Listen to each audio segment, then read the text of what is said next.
ស្រីអ្នកនាងកញ្ញាអរគុណលោកអ្នកដែលបានបើកស្ដាប់កម្មវិធីព័ត៌មានរបស់វិទ្យុបារាំងអន្តរជាតិ AFE នៅពេលនេះម៉ោង 7 យប់កម្មវិធីព័ត៌មានដោយប្រាក់ធីតា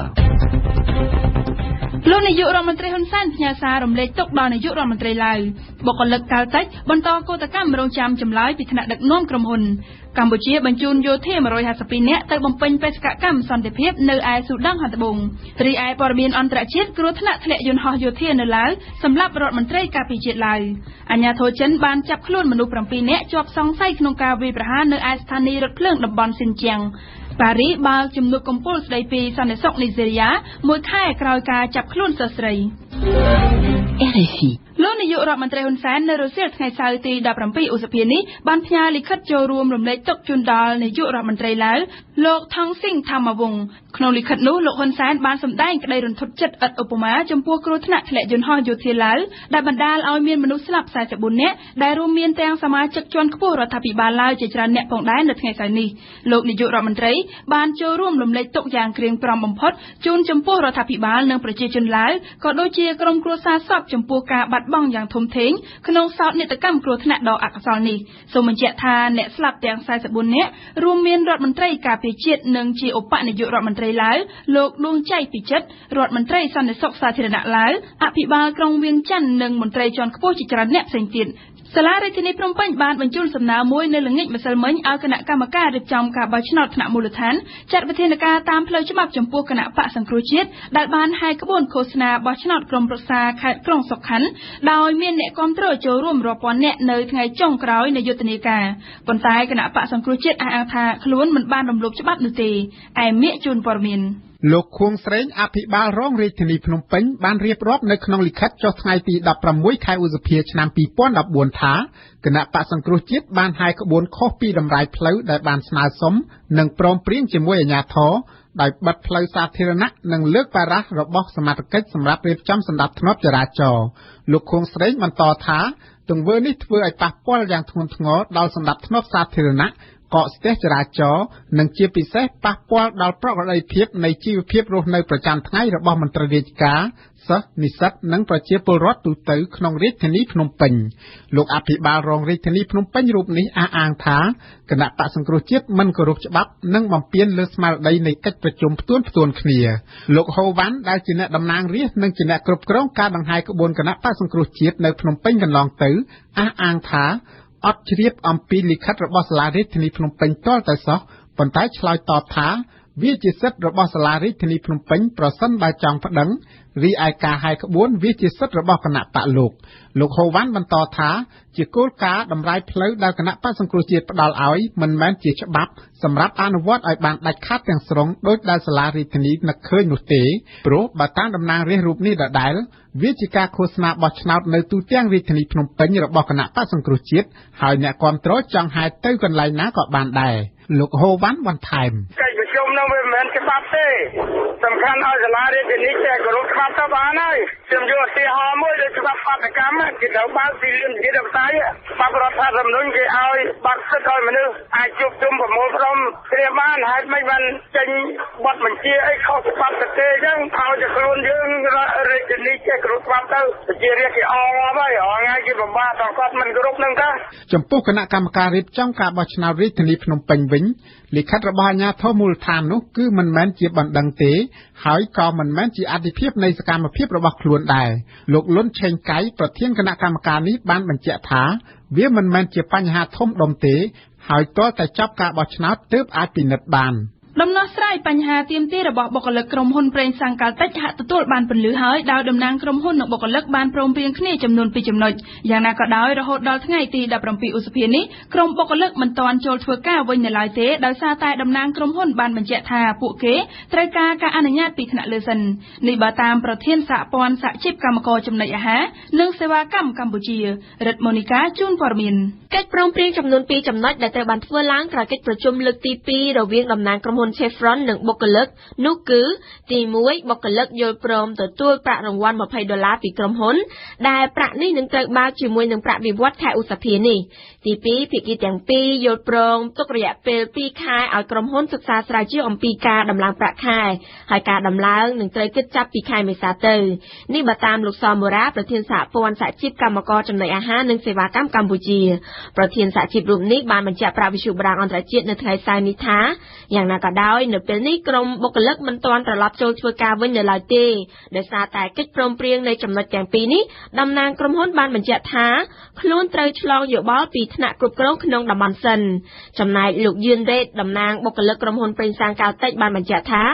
នៅពេលណាដែលគេទទួលបានចម្លើយព្រមព្រៀងពីថ្នាក់លើក្រុមហ៊ុននោះទើបបុគ្គលិកចូលធ្វើការធម្មតាវិញលោកបានបន្តថាកោតកម្មរបស់បុគ្គលិកនឹងធ្វើឡើងជាលើកទី2ទៀតប្រសិនក្រោយការស្រាវជ្រាវរយៈពេល2ខែនោះក្រុមហ៊ុននៅតែផ្ដល់ប្រាក់ខែមិនសមស្របដល់ពួកគេសូមបញ្ជាក់ថាកោតកម្មមិនចូលធ្វើការដើម្បីទាមទារដំឡើងប្រាក់ខែ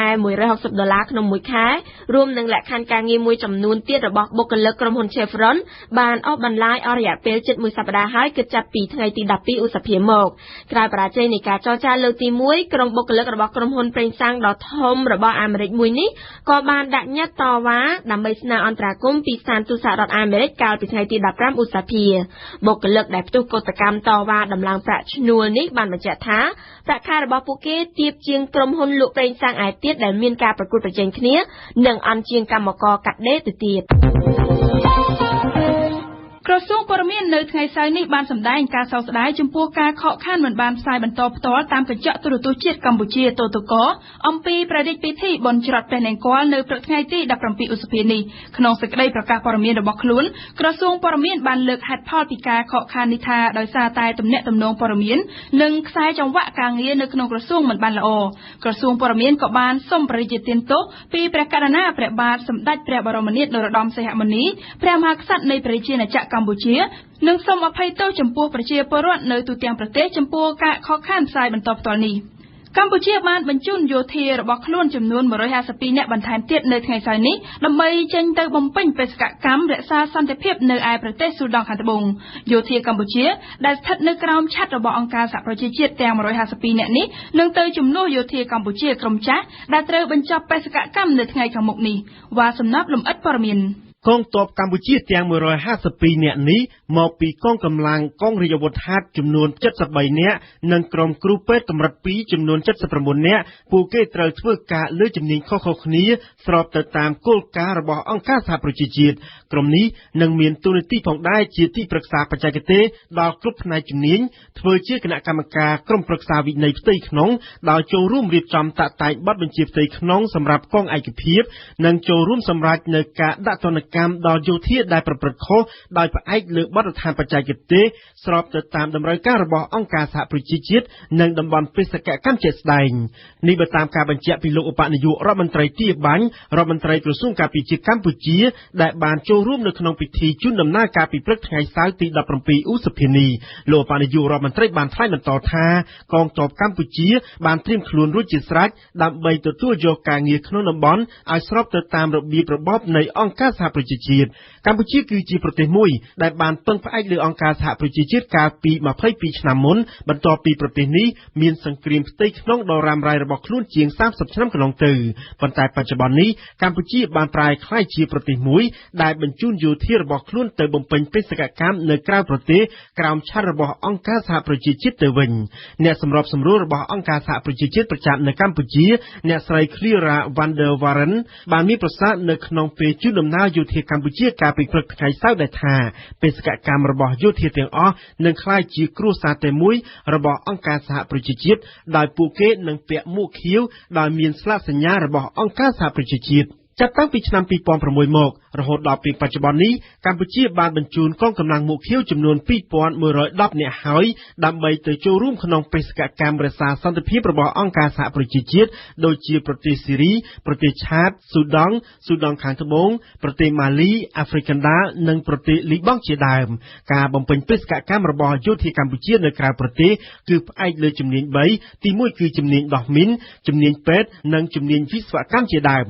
នៅក្នុងឱកាសទិវាអន្តរជាតិប្រឆាំងអ្នកស្រឡាញ់ភេទដូចគ្នានិងអ្នកបដូរភេទនៅថ្ងៃទី17ឧសភានេះមជ្ឈមណ្ឌលសិទ្ធិមនុស្សកម្ពុជាបានអំពាវនាវឲ្យរដ្ឋាភិបាលកម្ពុជា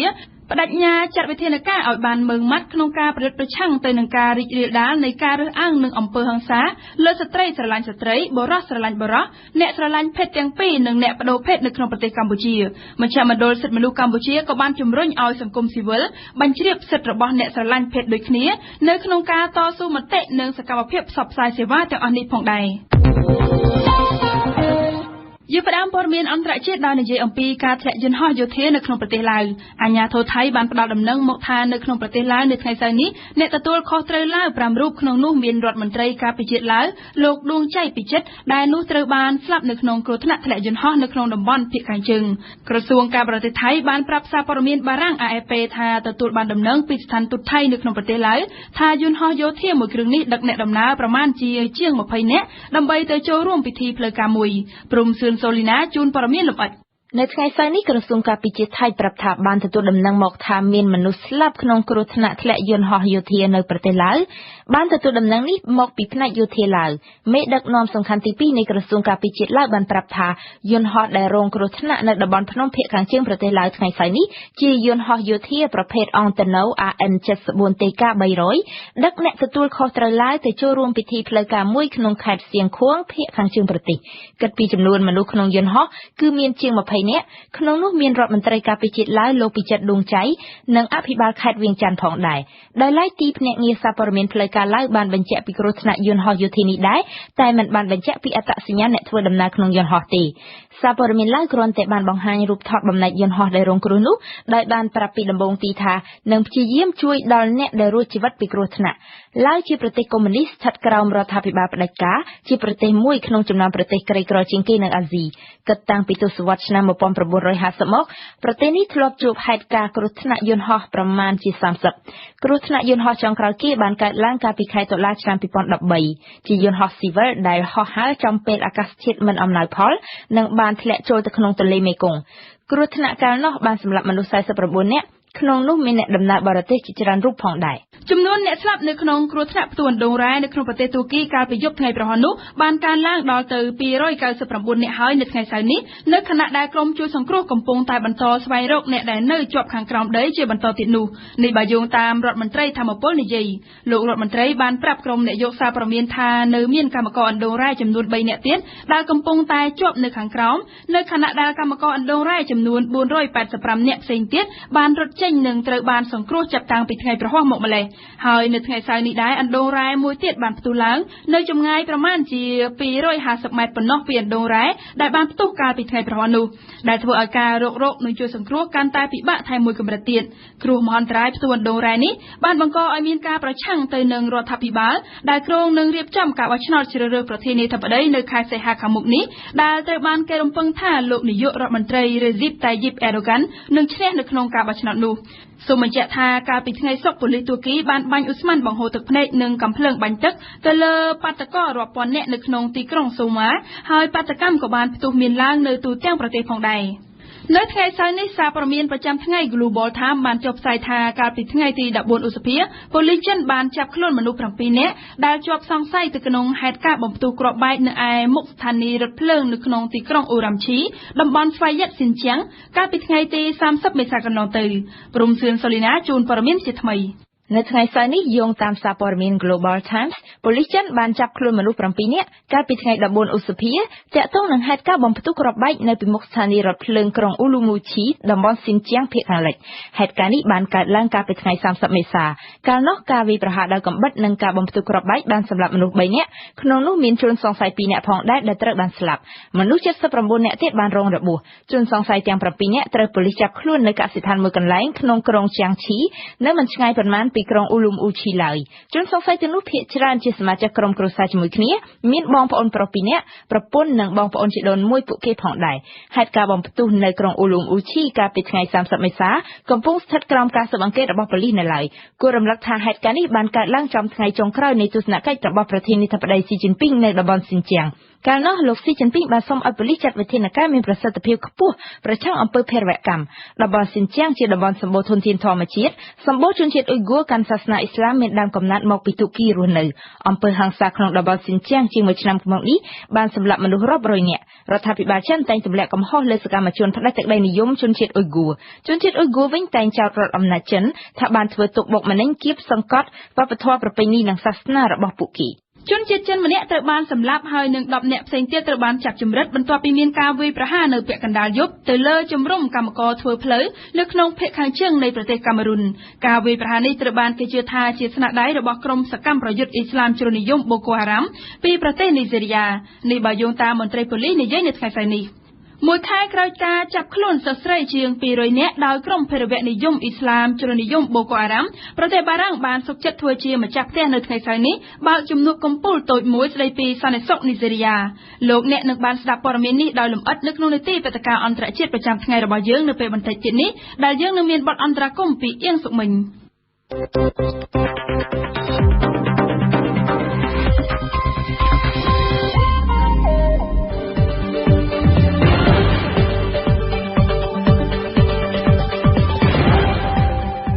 វិទ្យុបារាំង RFI ភ្នំពេញ92 MHz សៀមរាប92 MHz បាត់ដំបងក្រុងព្រះសីហនុនិងកំពង់ចាម 94.5 MHz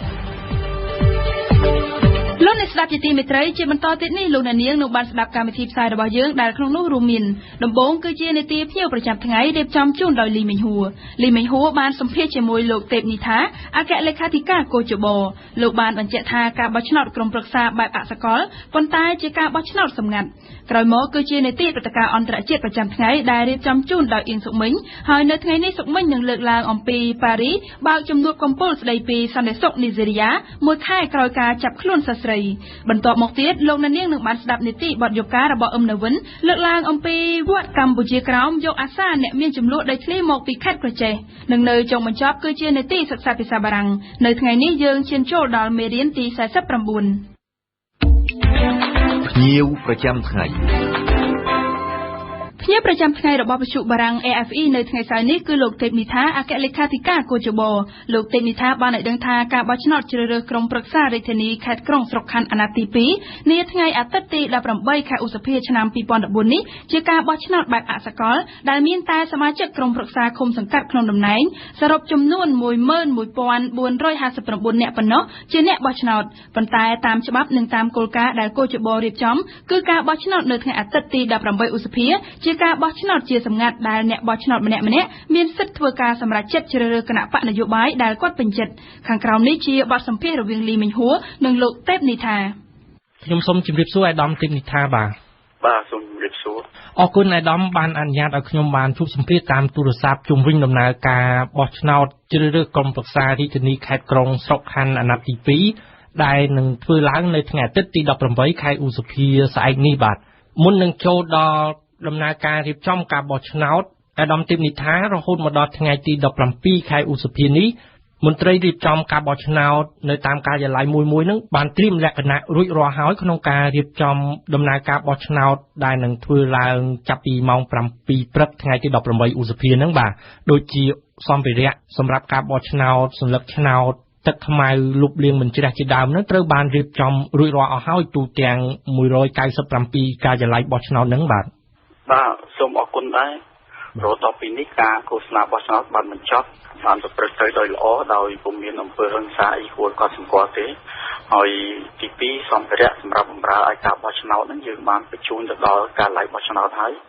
ទី3មន្ត្រីការិយាល័យបោះឆ្នោតក៏យើងបានធ្វើការបណ្ដុះបណ្ដាលហើយថ្ងៃនេះថ្ងៃមុនថ្ងៃបោះឆ្នោតថ្ងៃនេះការឃោសនាមិនអនុញ្ញាតឲ្យធ្វើទេរួមទាំងថ្ងៃបោះឆ្នោតផងហើយមន្ត្រីការិយាល័យបោះឆ្នោតកំពុងតែរៀបចំការិយាល័យបោះឆ្នោតនិងបិទផ្សាយបញ្ជីឈ្មោះអ្នកបោះឆ្នោតនៅតាមការិយាល័យបោះឆ្នោតអាដាមបាទការបោះឆ្នោតនឹងធ្វើឡើងជាលក្ខណៈអសកលដោយមានតែសមាជិកក្រុមប្រឹក្សាឃុំសង្កាត់ក្នុងតំណែងជាអ្នកបោះឆ្នោតអាដាមតែដំណើរការបោះឆ្នោតអសកលប៉ុន្តែដំណើរការបោះឆ្នោតធ្វើឡើងដោយម្ដេចខ្លះទៅអាដាមបាទសូមជឿបាទសូមអរគុណដែររបៀបបោះឆ្នោតគឺដូចជាការបោះឆ្នោតផ្សេងទៀតដែរខុសប្លែកបន្តិចថាអ្នកទៅបោះឆ្នោតត្រូវបោះឆ្នោតពីរស្លឹកក្នុងការិយាល័យបោះឆ្នោត ហើយដូចជាលោកជ្រាបហើយថាការបោះឆ្នោតនេះជាការបោះឆ្នោតអសកលអ្នកបោះឆ្នោតគឺជាសមាជិកក្រុមប្រឹក្សាគុំសង្កាត់ក្នុងតំណែងហើយចំនួនទាំងអស់សរុបទូទាំងប្រទេសមាន 11459 នាក់ហើយមានការិយាល័យបោះឆ្នោត 197 ការិយាល័យដែលទីតាំងការិយាល័យនៅតាមទីប្រជុំជនក្រុងស្រុកខណ្ឌតាមនីតិវិធីគឺមន្ត្រីការិយាល័យបោះឆ្នោតគាត់អញ្ជើញទៅមុនតាំងពីម៉ោង 6 ព្រឹកតែយើងអញ្ជើញទាំងអ្នកនាយគណៈបកនិងអ្នកសង្កេតការណ៍ក៏ដូចជាអ្នកសារព័ត៌មានដើម្បីចូលសង្កេតផងដែរព្រោះថាមុនការបោះឆ្នោតមាននីតិវិធីដែលត្រូវបង្ហាញពីស្លឹកឆ្នោតត្រូវបង្ហាញពីហឹបឆ្នោតទៅទេពីរបៀបបិទហឹបឆ្នោតអីមុននឹងបើកការបោះឆ្នោតម៉ោង 7 ព្រឹកបានចាប់ផ្ដើមបើកការបោះឆ្នោតអ្នកបោះឆ្នោតគឺម្នាក់ហ្នឹងគាត់ត្រូវចូលក្នុងការិយាល័យបោះឆ្នោតម្ដងហ្នឹងគាត់បោះឆ្នោតពីស្លឹកដំបូងផុតគាត់ចូលទៅគាត់ត្រូវជួបនឹងលេខាធិការដែលគាត់ត្រូវបង្ហាញអត្តសញ្ញាណប័ណ្ណរបស់គាត់ដើម្បីលេខាធិការផ្ទៀងផ្ទាត់ជាមួយបញ្ជីឈ្មោះបោះឆ្នោតដែលមាននៅលេខាធិការក្រោយពីផ្ទៀងផ្ទាត់ត្រឹមត្រូវហើយលេខាធិការគូសនៅលើបញ្ជីបោះឆ្នោតថាគាត់បានមកបោះឆ្នោតហើយចែកស្លឹកឆ្នោតឲ្យគាត់មួយស្លឹកឆ្នោតដំបូងនេះគឺស្លឹកឆ្នោតពណ៌ខៀវបោះឆ្នោតជ្រើសរើសក្រុមប្រឹក្សាក្រុងស្រុកខណ្ឌហើយបន្ទាប់ពីបានស្លឹកឆ្នោតពីលេខាធិការគាត់អញ្ជើញទៅបន្ទប់សម្ងាត់គាត់គូសស្លឹកឆ្នោតតែមួយគត់ចង់និយាយទៅគូសស្លឹកឆ្នោតលើគណៈបកតែមួយគត់ដែលគាត់ស្រឡាញ់ដែលគាត់ពេញចិត្តហើយគាត់បត់ស្លឹកឆ្នោតតាមលំនាំដើមដែលលេខាធិការបត់បង្ហាញគាត់យកមកដាក់នៅហឹបឆ្នោតសម្រាប់ក្រុមប្រឹក្សាក្រុងស្រុកខណ្ឌដែលហឹបឆ្នោតនៅក្បែរអនុប្រធានការិយាល័យបោះឆ្នោតក្រោយពីគាត់ដាក់ស្លឹកឆ្នោតទី1នៅក្នុងហឹបឆ្នោតទី1ហើយគាត់ទទួលបានស្លឹកឆ្នោតមួយទៀតពីអនុប្រធានការិយាល័យបោះឆ្នោតគឺជាស្លឹកឆ្នោតសម្រាប់បោះឲ្យក្រុមប្រឹក្សារាជធានីខេត្តបន្ទាប់ពីបានស្លឹកឆ្នោតហើយគាត់ទៅបន្ទប់សម្ងាត់មួយទៀតគាត់គូសស្លឹកឆ្នោតទៅលើគណៈបកដែលគាត់ពេញចិត្តបន្ទាប់មកគាត់បត់តាមលំនាំដើមដូចមុនវិញដែលគេបត់បង្ហាញគាត់យកទៅដាក់ហឹបឆ្នោតទី2ជាស្លឹកឆ្នោតសម្រាប់ក្រុមប្រឹក្សារាជធានីខេត្តបន្ទាប់ពីដាក់ស្លឹកឆ្នោតហើយគឺគាត់អញ្ជើញមកជួបនឹងជំនួយការដែលនៅជិតនោះហើយជំនួយការនឹងចលក់ម្រាមដៃគាត់ទៅក្នុងទឹកខ្មៅលុបលាងម្ចាស់បន្ទាប់មកគាត់ចេញពីការិយាល័យហើយនៅក្នុងការិយាល័យនោះគឺមានអ្នកសង្កេតការណ៍និងមានតំណាងគណៈបកដែលមានវត្តមានសង្កេតមើលនៅទីនោះដែរបាទអាដាមអំពីដំណើរការនៃការរាប់សន្លឹកឆ្នោតវិញតើ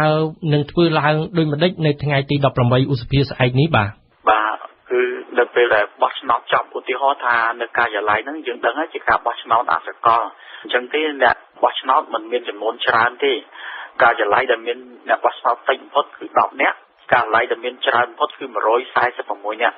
អញ្ចឹងក្នុងករណីដែលអ្នកបោះឆ្នោតមានឈ្មោះក្នុងបញ្ជីបោះឆ្នោតមកបោះគ្រប់ចំនួនហើយគឺគាត់អាចបិទការិយាល័យបោះឆ្នោតដើម្បីបើកការរាប់ស្លឹកឆ្នោតព្រាមក៏ប៉ុន្តែក្នុងករណីដែលអ្នកបោះឆ្នោតដែលមានឈ្មោះក្នុងបញ្ជីបោះឆ្នោតមិនបានមកបោះឆ្នោតណាមិនបានគេថាមិនទាន់មកបោះឆ្នោតអស់ទាំងអស់គ្នាគឺគាត់ចាំរហូតដល់ម៉ោង3រសៀលក្នុងករណីម៉ោង3ពុំមានអ្នកបោះឆ្នោតមកបោះឆ្នោតទេគឺគាត់បិទការិយាល័យនោះតែម្ដងនៅម៉ោង3ហើយគាត់ចាប់ផ្ដើមអនុវត្តនីតិវិធីនៃការរាប់ស្លឹកឆ្នោតការរាប់ស្លឹកឆ្នោតនេះគឺមុនដំបូងគឺបិទការបោះឆ្នោតគេធ្វើនីតិវិធីមួយធ្វើកំណត់ហេតុនៃការបោះឆ្នោតហើយធ្វើការបិទហឹបឆ្នោតម្ដងមួយធ្វើកំណត់ហេតុផ្សេងគ្នា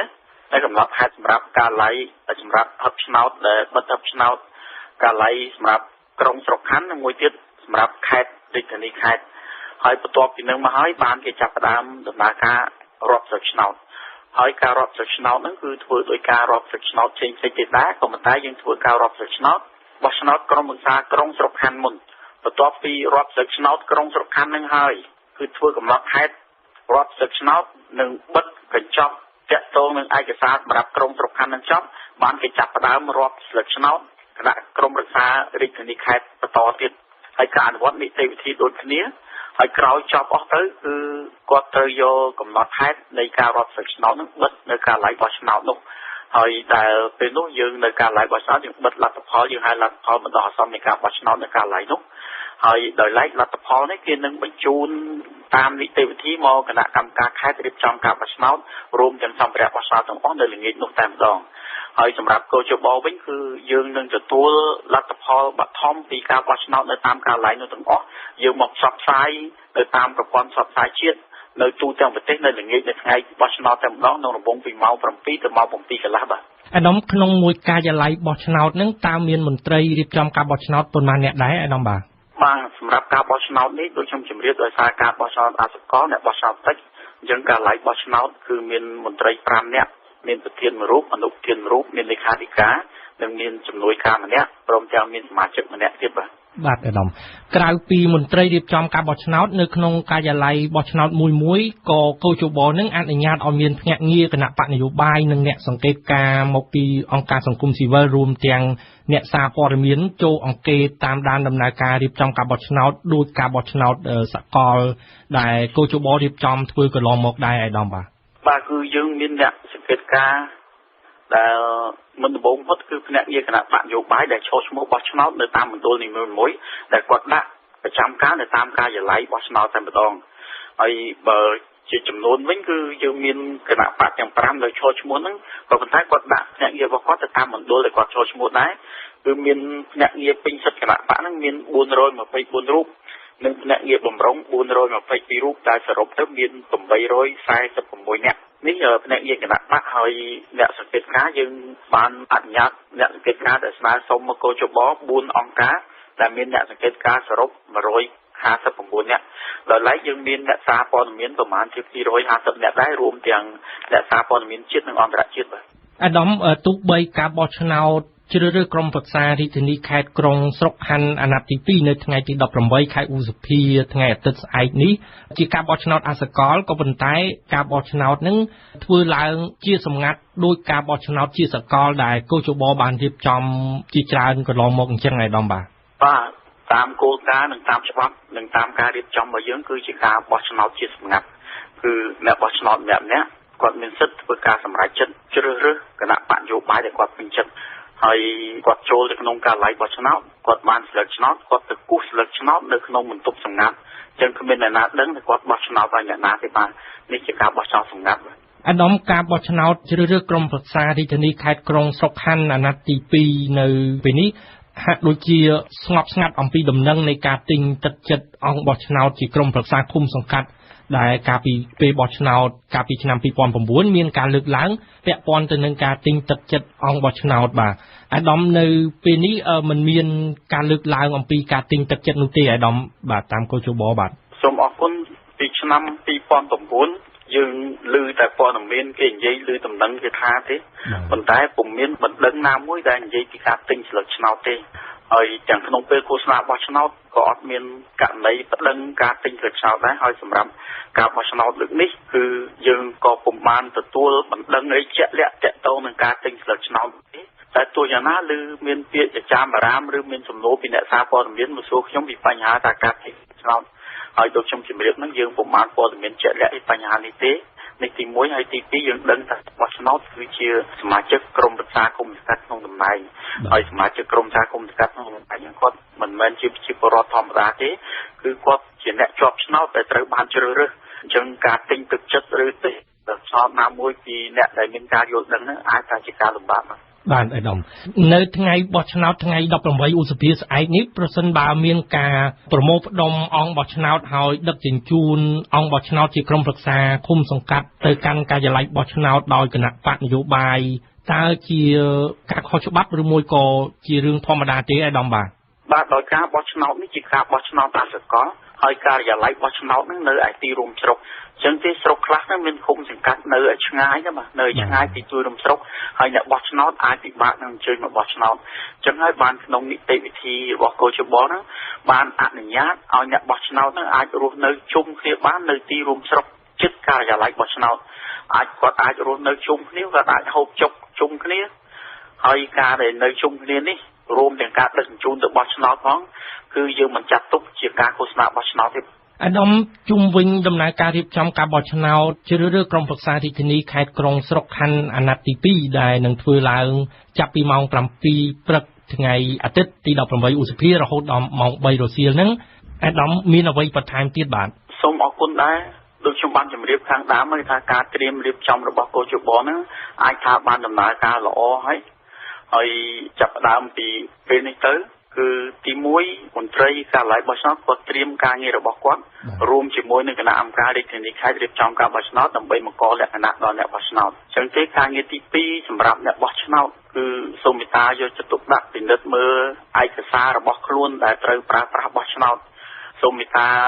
យកឯកសារដែលច្បាស់លាស់ជាពិសេសគឺលិខិតសម្គាល់សមាជិកក្រុមប្រឹក្សាគុំសង្កាត់ដែលឈ្មោះនេះត្រូវទៅដូចឈ្មោះក្នុងបញ្ជីបោះឆ្នោតដើម្បីត្រៀមលក្ខណៈទៅបោះឆ្នោតឲ្យបានទាន់ពេលវេលាបាទខ្ញុំសូមអរគុណអាដាមទេពនីថាអគ្គលេខាធិការកោជបដែលបានអនុញ្ញាតឲ្យខ្ញុំបានសម្ភាសជុំវិញដំណើរការរៀបចំការបោះឆ្នោតជ្រើសរើសក្រុមប្រឹក្សារាជធានីខេត្តក្រុងស្រុកខណ្ឌអាណត្តិទី2នៅថ្ងៃទី18ឧសភាបាទខ្ញុំសូមអរគុណអាដាមសូមជម្រាបលាបាទសូមអរគុណព័ត៌មានលឿនរហ័សច្បាស់លាស់និងស៊ីជម្រៅ Visu Barang RFE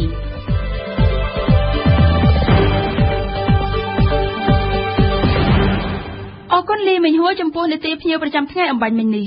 កម្មវិធីនេះសហការឧបត្ថម្ភដោយឱសថគីណាល់1សម្រាប់ការឈឺចុកចាប់1គីណាល់ E3 សម្រាប់ព្យាបាលហើមក្រិចថ្លោះកម្ពុជា Live ក្រុមហ៊ុនធានារ៉ាប់រងអាយុជីវិតទី1នៅកម្ពុជាស៊ីម៉ង់អិនទ្រីពេជ្រសុភរឹងសុភជាប់និងរមណីយដ្ឋានណាតាយាជាឋានសួគ៌ត្រូពិចសម្រាប់លោកអ្នកព្រឹត្តិការណ៍អន្តរជាតិប្រចាំថ្ងៃ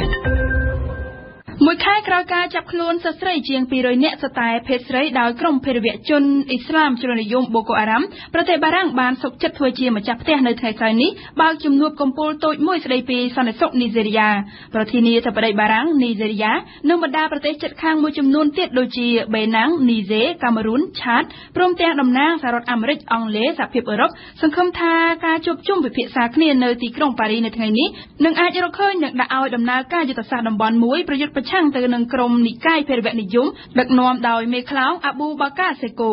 សូមលោកនាងស្ដាប់បទអន្តរកម្មរបស់អៀងសុមិញ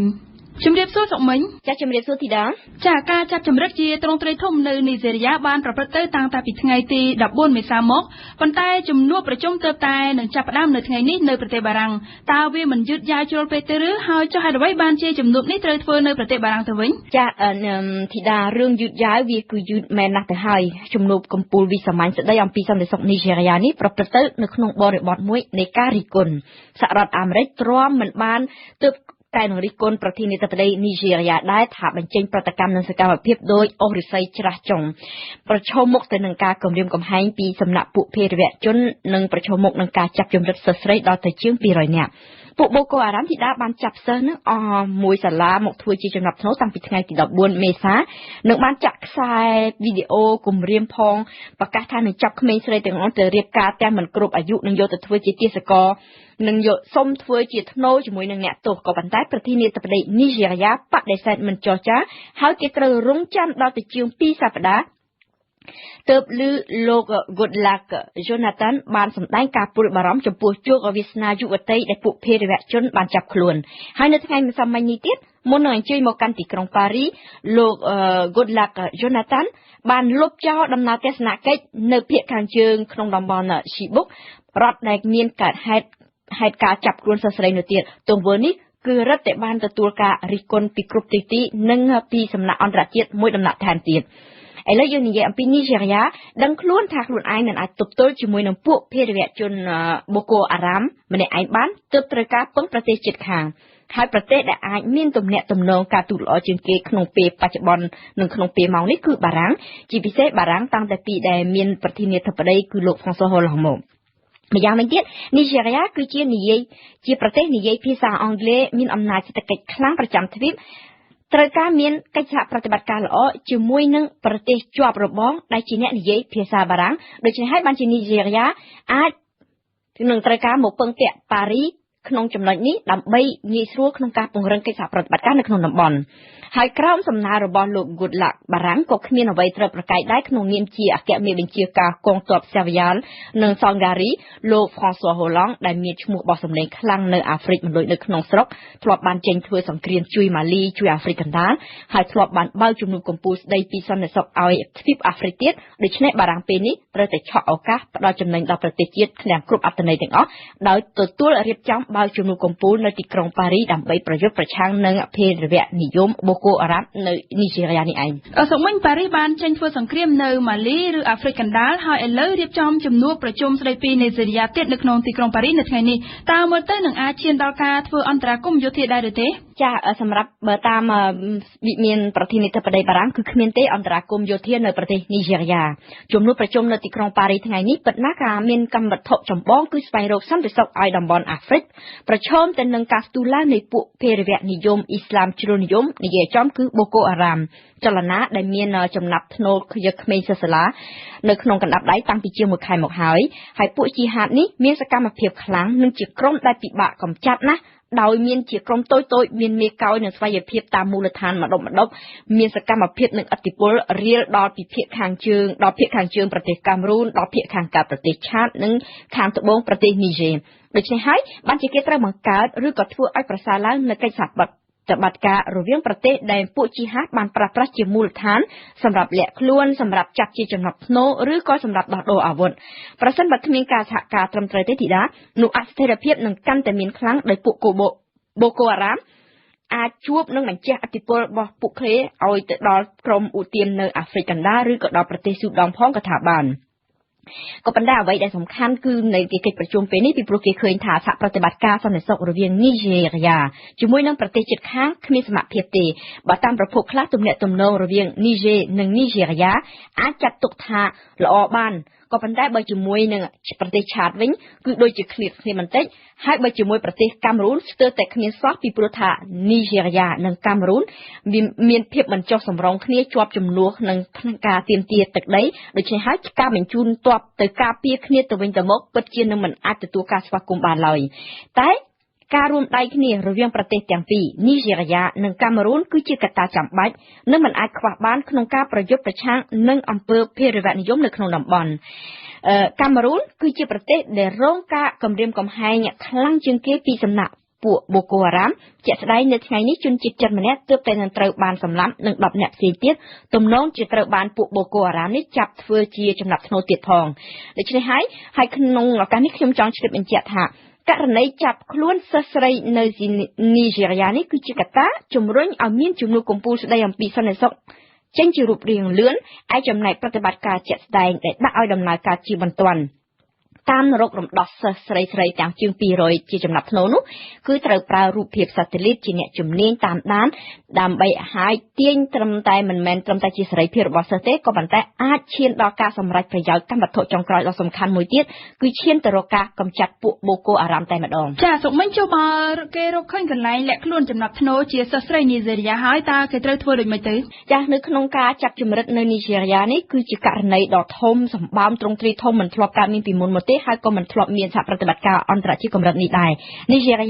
ពិតជានឹងមិនព្រមឲ្យមានអន្តរាគមន៍បរទេសនៅក្នុងទឹកដីខ្លួនឡើយដូច្នេះទូនីតិរបស់បារាំងនឹងកិច្ចប្រជុំនៅក្នុងថ្ងៃនេះដែលមានបរទេសបានចូលរួមបានត្រឹមតែជួយផ្ដល់ព័ត៌មាននិងបំពាក់បំពន់ដល់កម្លាំងនីហ្សេរីតែប៉ុណ្ណោះក្រមយោធាពិសេសអាមេរិកក៏បានបញ្ជូនទៅដល់ប្រទេសនេះហើយដើម្បីផ្ដល់ការអប់រំហើយអឺរ៉ុបក៏អាចត្រឹមតែផ្ដល់ជំនួយហិរញ្ញវត្ថុសម្រាប់ការបំពាក់បំពន់តែប៉ុណ្ណោះចាអរគុណសុកមិញចំពោះការពន្យល់នៅរាត្រីនេះស្ដាប់វិទ្យុបារាំង RFE ពិភពលោកស្ថិតនៅក្នុងដៃរបស់លោកអ្នក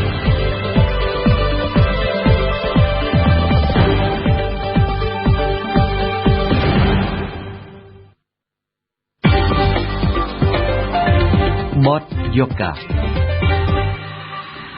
ប្រជាពលរដ្ឋជាង300នាក់ដែលមានចំនួនដីធ្លីនៅក្នុងខេត្តក្រចេះត្រូវបានអនុញ្ញាតឲ្យស្នាក់នៅអាស្រ័យនៅក្នុងវត្តសាមគ្គីរាំងសីដែលជាវត្តគ្រប់គ្រងដោយព្រះសង្ឃកម្ពុជាក្រោមនៅពេលដែលប្រជាពលរដ្ឋទាំងអស់នោះឡើងមកភ្នំពេញដើម្បីស្វែងរកជំនួយដោះស្រាយបញ្ហាដីធ្លីឲ្យពួកគាត់ជាងកន្លះខែមកហើយដែលពលរដ្ឋបានទៅស្នាក់នៅក្នុងវត្តសាមគ្គីរាំងសីហើយពួកគាត់បន្តស្នាក់នៅក្នុងវត្តអារាមតូចចង្អៀតមួយនេះរហូតដល់ការទាមទារទទួលបានលទ្ធផលឯណោះសូមស្ដាប់បទយូហ្គារបស់អ៊ឹមណាវិនដូចតទៅជាដំណងសូមជម្រាបជូនថាវត្តសាមគ្គីរាំងសីមានទីតាំងតូចចង្អៀតបរិវេណវត្តព័ទ្ធជុំវិញដោយផ្ទះប្រជាពលរដ្ឋស្ថិតនៅក្នុងសង្កាត់ស្ទឹងមានជ័យដែលគេពិបាករកទីធ្លាតូចហេដ្ឋារចនាសម្ព័ន្ធក្នុងវត្តមិនសូវជាអភិវឌ្ឍដោយជាវត្តនានានៅកណ្ដាលទីក្រុងមានវត្តឧណាឡោមវត្តបទុមវតីវត្តលង្កាជាដើមនោះទេប៉ុន្តែប្រជាពលរដ្ឋដែលមានទំនាស់ដីធ្លីមកពីខេត្តក្រចេះបានប្រាប់ខាងព្រះសង្ឃ គណៈកម្មការអាចារ្យវត្តសាមគ្គីរាំងសីបានទទួលពួកគាត់យ៉ាងកក់ក្ដៅនិងរាក់ទាក់សម្រាប់នៅ3តាម3វងឡើងនោះក្នុងវិធាននោះក្នុងមួយច្រើនប៉ុន្មានមករៀងខ្លួនខ្ញុំដាក់រឹងមកតខ្លួនចងដេកបានមានមើលខ្លះអត់មុខយ៉ាងប៉ុន្តែមិនដែរពិបាកអីទេឬក៏អត់មានអីមើលពិបាកវាតែពិបាកវាមិនដូចផ្ទះយើងត្មងតែកន្លែងនេះយើងមកតស៊ូវិញគូពិបាកមិនគូថាមិនពិបាកទេទៅវត្តដតេជាគឺថាពិបាករស់នៅមូលហេតុដូចថាប្រសងអីមិនសូវគ្រប់មកមិនទទួលខុសត្រូវហើយដូចជាគណៈកម្មការអាចារ្យវត្តនេះមិនគេអត់ឲ្យនៅទៅបាយទឹកអីទៅមិនទេបាយទឹកឆ្នាំបាយ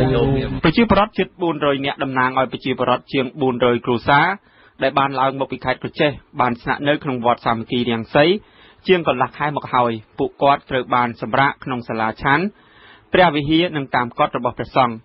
គេនឹងបានឃើញមនុស្សក្មេងចាស់ប្រុសស្រីទាំងអស់នោះនៅពីពេញវត្ត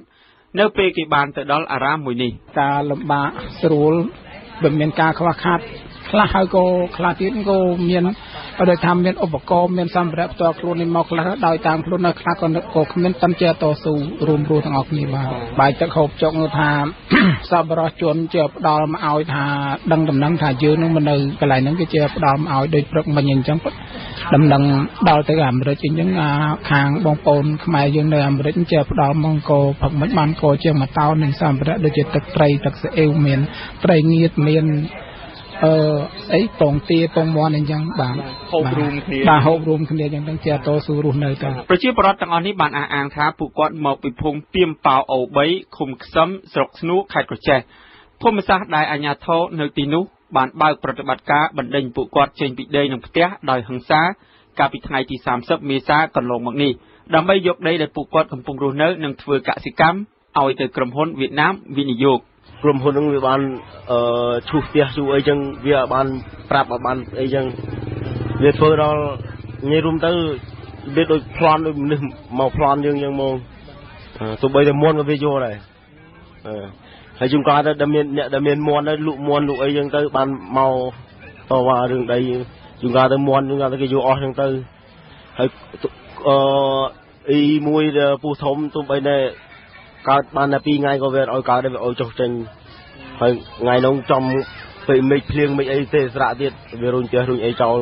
វាអត់មានប្រាប់យើងគោលការណ៍មុនទេវាដិតហ្នឹងណាវាមកដល់គ្រាន់ថាឃើញយើងអញ្ចឹងវាឲ្យយើងហ្នឹងយួរឲ្យបានចេញពីផ្ទះវាចាប់ផ្ដើមដិតមក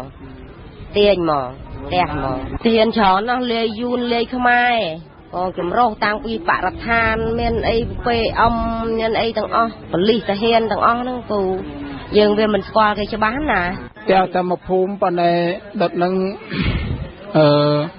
មកភូមិនឹងវា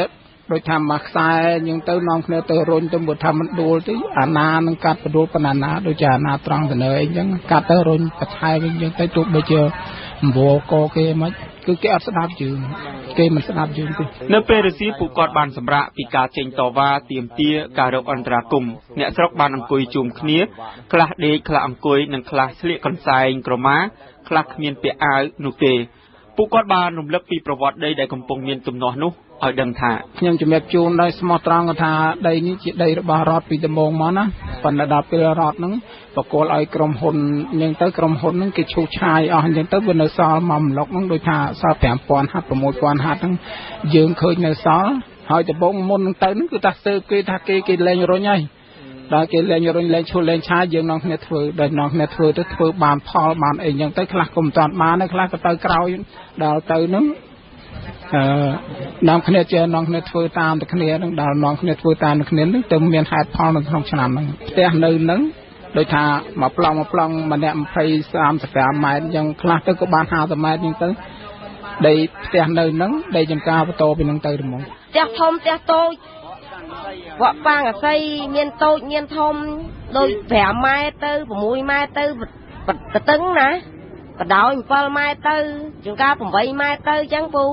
ឆេះអស់អាលីងហ្មងផ្ទះខ្ញុំរៀងទូចទៅតែផ្ទះឯនៅចិត្តខ្ញុំវាជាផ្ទះ5ទៅ6 បាទឈើអាឈើអីយ៉ាងជាងប្រក់សង្កសីបាទដំបូងគេឈូសហើយពួកខ្ញុំក៏ចេញដល់ក្រោយគេមកសាទៀតគេមកដុតត្មងហើយគេថាឲ្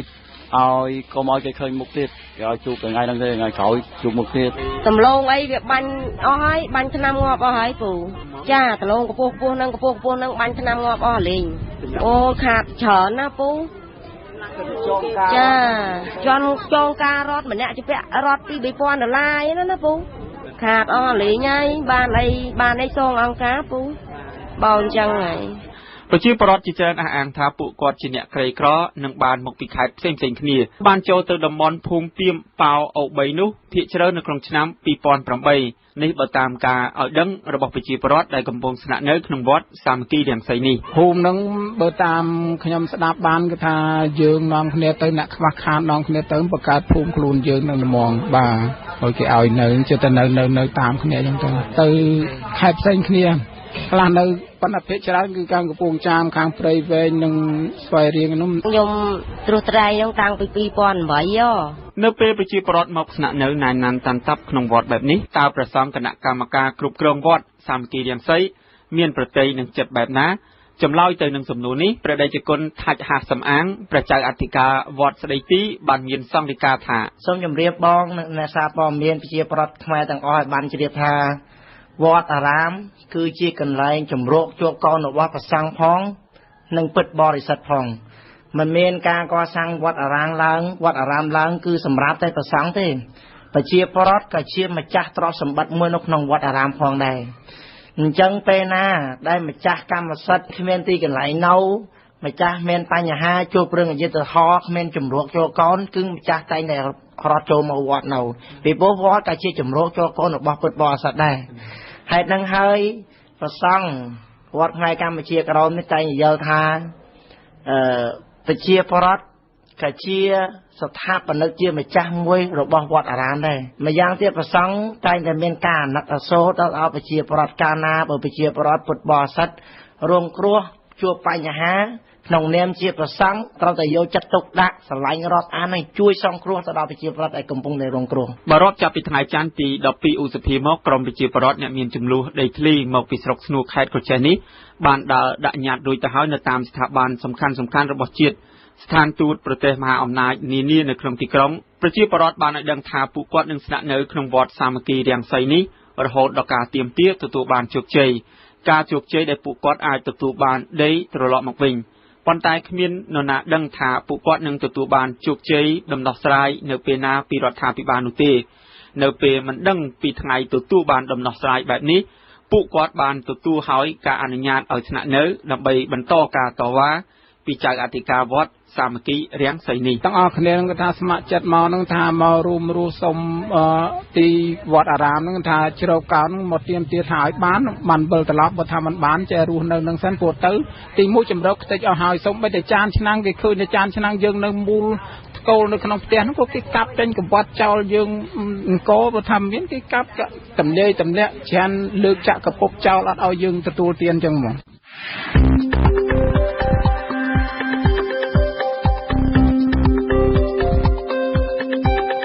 ព័ត៌មានទាន់ហេតុការណ៍បទយកការប្រកបដោយវិជ្ជាជីវៈទស្សនៈសារព័ត៌មានខ្មែរបទវិភាគគ្រប់ជ្រុងជ្រោយផ្ដល់ជូនដោយ Visu Barang RFE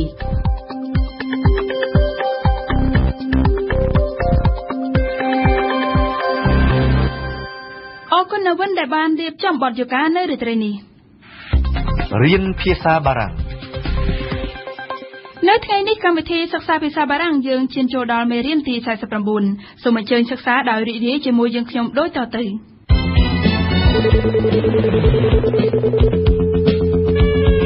Radio France Internationale présente. Comment vont les affaires?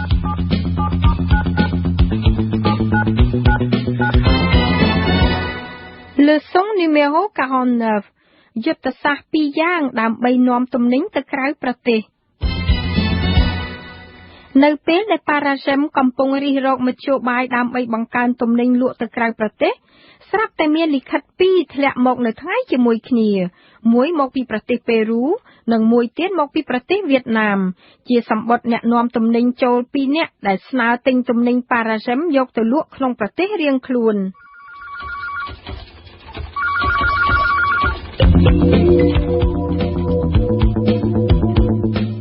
ទោះបីជាខ្ញុំមានការធ្វើច្រើនយ៉ាងណាក្តីក៏លោក Philippe Cadet បន្ថែមកិច្ចការមួយទៀតឲ្យដល់ខ្ញុំគឺឲ្យខ្ញុំរកព័ត៌មានតាក់ទងផ្សារទំនិញនៃប្រទេសទាំងពីរ Dites-moi Daniel, nous avons besoin d'informations précises sur ces deux marchés. Vous pouvez peut-être vous charger de ce petit travail. C'est que j'ai déjà beaucoup de travail et puis je ne sais pas où trouver ces informations. Vous pouvez commencer par contacter la Fédération des industries pharmaceutiques, avenue Victor Hugo. Ah oui, nous sommes déjà allés là. Vous voulez dire que nous y sommes déjà allés? Ah oui, c'est ça. Nous sommes déjà y allés. Non, Daniel. Il faut dire nous y sommes déjà allés.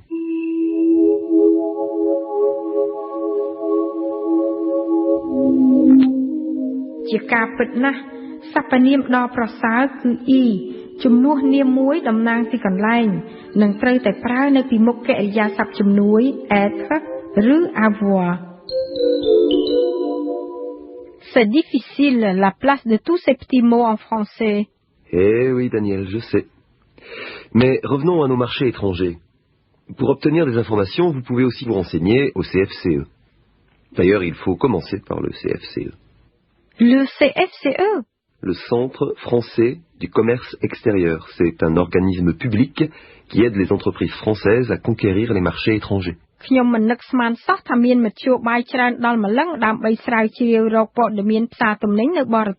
En résumé, Daniel, vous pouvez vous adresser à la Fédération des industries pharmaceutiques,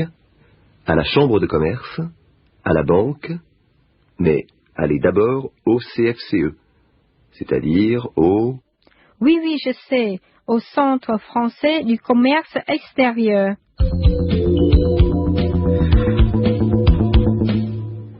ខ្ញុំកំពុងតែសួរខ្លួនឯងថាតើមានពេលគ្រប់គ្រាន់ឬទេដើម្បីតាក់ទងអង្គការអស់ទាំងនេះក៏ស្រាប់តែចៃដន្យល្អអ៊ីសាបែលធ្វើអន្តរាគមន៍នៅក្នុងកិច្ចសន្ទនា Écoute, Philippe, je crois qu'on devrait plutôt se concentrer sur les pays que nous connaissons. À mon avis, il faut chercher de nouveaux débouchés. On doit chercher à écouler nos produits dans le plus grand nombre de pays possible. Un débouché, qu'est-ce que c'est au juste? Un débouché, c'est un nouveau marché. Et écouler, ça veut dire? Écouler un produit, Daniel, c'est vendre un produit. Alors, moi, qu'est-ce que je fais? Écoutez, laissons ça pour l'instant et allons au colloque. Quel colloque? Le colloque sur l'exportation. Vous voulez venir, Daniel?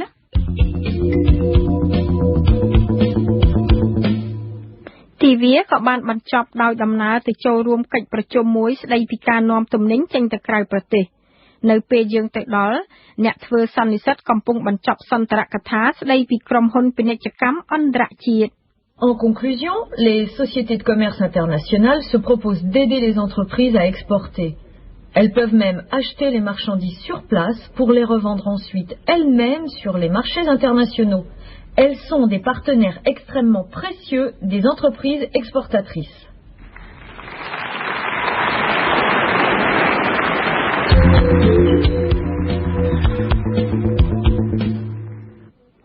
បន្ទាប់ពីកិច្ចប្រជុំ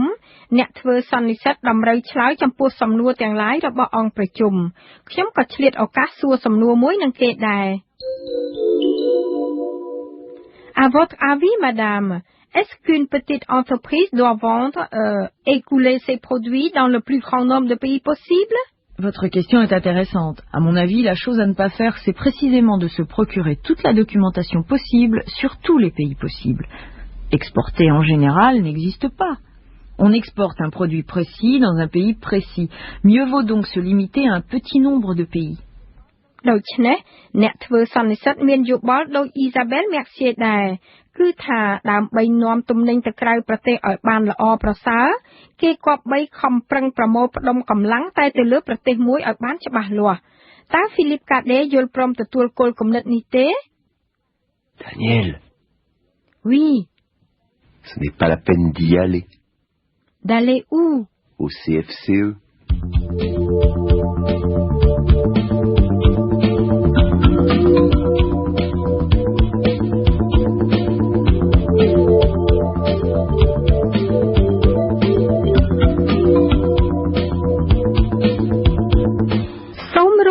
Chuộc tù ôngរបស់យើងគឺ Daniel ដើម្បីស្គាល់សហគ្រាសបារាំងមួយគឺក្រុមហ៊ុន Paragem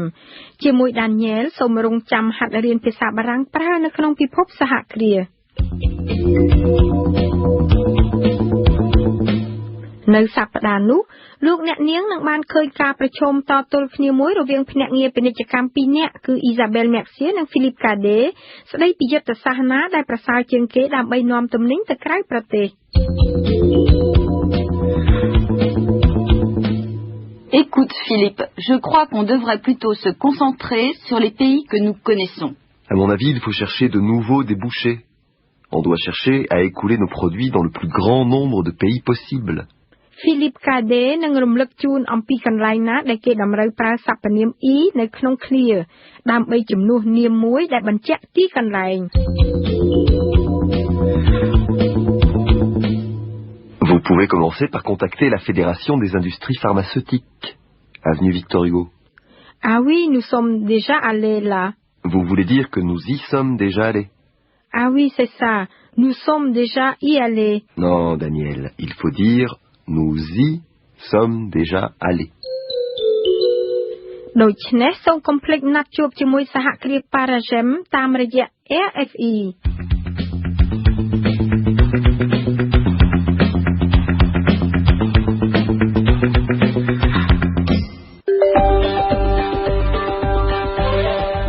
វិទ្យុបារាំង RFE ជាខេមរៈភាសាផ្សាយមួយថ្ងៃ13ម៉ោងពីម៉ោង 7 ព្រឹកដល់ម៉ោង 8 យប់ ដោយមានកម្មវិធីព័ត៌មាន3ម៉ោងក្នុងមួយថ្ងៃគឺពេលព្រឹកពីម៉ោង 7 ដល់ម៉ោង 8 ថ្ងៃរសៀលពីម៉ោង 1 ដល់ម៉ោង 2 ពេលយប់ពីម៉ោង 7 ដល់ម៉ោង 8 សូមកុំភ្លេចបើកស្ដាប់វិទ្យុបារាំង RFE 92 MHz នៅភ្នំពេញនិងសៀមរាប 94.5 MHz នៅបាត់ដំបងក្រុងព្រះសីហនុនិងកំពង់ចាម ស្ដាប់វិទ្យុបារាំងដើម្បីស្គាល់ពិភពលោកកាន់តែច្បាស់និងដើម្បីទទួលចំណេះដឹង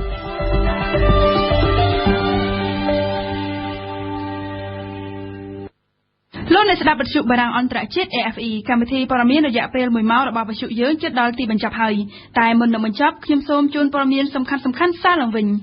លោកនាយករដ្ឋមន្ត្រីហ៊ុនសែននៅរសៀលថ្ងៃសៅរ៍ទី 17 ឧសភានេះបានផ្ញើលិខិតចូលរួមរំលែកទុក្ខជូនដល់នាយករដ្ឋមន្ត្រីឡាវលោកថងស៊ីងធម្មវង្សក្នុងលិខិតនោះលោកនាយករដ្ឋមន្ត្រីបានសម្ដែងក្តីរន្ធត់ចិត្តឥតឧបមាចំពោះគ្រោះថ្នាក់ធ្លាក់យន្តហោះយោធាឡាវដែលបណ្ដាលឲ្យមានមនុស្សស្លាប់ចំនួន 44 នាក់ដែលរួមមានទាំងសមាជិកជាន់ខ្ពស់រដ្ឋាភិបាលឡាវជាច្រើនអ្នកផងដែរនៅថ្ងៃសៅរ៍នេះលោកនាយករដ្ឋមន្ត្រីបានចូលរួមរំលែកទុក្ខយ៉ាងក្រៀមក្រំបំផុតជូនចំពោះរដ្ឋាភិបាលនិងប្រជាជនឡាវក៏ដូចជាក្រុមគ្រួសារសពចំពោះការបាត់បង់ដ៏ធំធេង ក្នុងសោកនាដកម្មដ៏គ្រោះថ្នាក់ដ៏អកុសលនេះសូមបញ្ជាក់ថាអ្នកស្លាប់ទាំង 44 នាក់នោះរួមមានរដ្ឋមន្ត្រីការពារជាតិនិងជាឧបនាយករដ្ឋមន្ត្រីឡាវលោកដួងចៃពីចិត្តរដ្ឋមន្ត្រីសន្តិសុខសាធារណៈឡាវអភិបាលក្រុងវៀងច័ន្ទនិងមន្ត្រីជាន់ខ្ពស់ជាច្រើនអ្នកផ្សេងៗទៀតក្រសួងព័ត៌មាននៅថ្ងៃសៅរ៍នេះបានសម្ដែងការសោកស្ដាយចំពោះការខកខានមិនបានផ្សាយបន្តផ្ទាល់តាមកញ្ចក់ទូរទស្សន៍ជាតិកម្ពុជាតូតកអំពីប្រតិពិធីបុណ្យច្រត់ព្រះនង្គ័លនៅព្រឹកថ្ងៃទី 17 ឧសភានេះនៅក្នុងសេចក្តីប្រកាសព័ត៌មានរបស់ខ្លួនក្រសួងព័ត៌មានបានលើកហេតុផលពីការខកខាននេះថាដោយសារតែទំនាក់ទំនងព័ត៌មាននិងខ្សែចង្វាក់ការងារនៅក្នុងក្រសួងមិនបានល្អក្រសួងព័ត៌មានក៏បានសុំប្រតិទានទោសពីព្រះករុណាព្រះបាទសម្ដេចព្រះបរមនាថនរោត្តមសីហមុនីព្រះមហាក្សត្រនៃព្រះរាជាណាចក្រកម្ពុជានិងសូមអភ័យទោសចំពោះប្រជាពលរដ្ឋទូទៅនៅទូទាំងប្រទេសចំពោះការខកខានផ្សាយបន្តផ្ទាល់នេះ ចំនួនអ្នកស្លាប់នៅក្នុងគ្រោះថ្នាក់ផ្ទួនដូងរ៉ែនៅក្នុងប្រទេសទូគីកាលពីយប់ថ្ងៃប្រហ័ននោះបានកើនឡើងដល់ទៅ 299 នាក់ហើយនៅថ្ងៃសៅរ៍នេះនៅខណៈដែលក្រុមជួយសង្គ្រោះកំពុងតែបន្តស្វែងរកអ្នកដែលនៅជាប់ក្រោមដីជាបន្តទៀតនោះនេះបើយោងតាមរដ្ឋមន្ត្រីធម្មពលនិយាយលោករដ្ឋមន្ត្រីធម្មពលបានប្រាប់ក្រុមអ្នកយកសារព័ត៌មានថានៅមានកម្មករអណ្ដូងរ៉ែចំនួន 3 នាក់ទៀតដែលកំពុងតែជាប់នៅខាងក្រោមនៅខណៈដែលកម្មករអណ្ដូងរ៉ែចំនួន